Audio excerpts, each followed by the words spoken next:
We're standing here by a sand filter, and it's called a sand filter because water filters through the sand.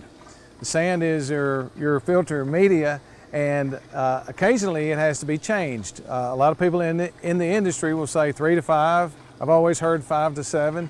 And I think it really boils down to what's going on with your sand. The sand itself is really made up of little sharp, angular grains, and over time, as water goes through and as backwashing takes place, it tends to round out the sand. So your filtration of clean sand, the edges have eroded so it doesn't catch debris as well. One reason for changing your sand is because it's aged and it's been backwashed many times over many years.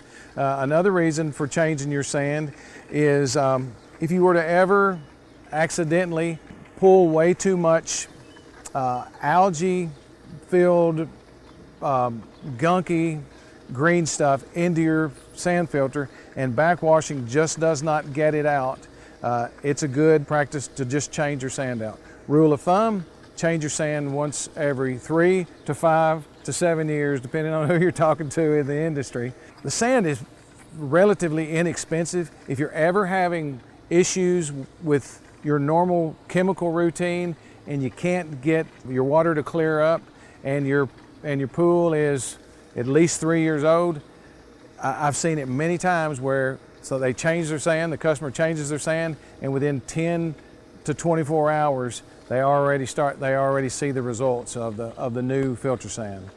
When you change your filter sand, if you change it in the middle of the season while the pool's been running, it will be wet. It's easier if the water is not present, and so it's much easier to change it at the beginning of the year when it's dry.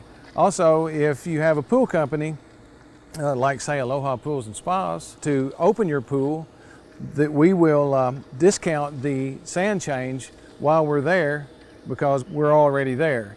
And we're also dealing with dry sand. Makes it a lot easier, a lot quicker, and more efficient all the way around, so you would save money if we change your sand while it's dry.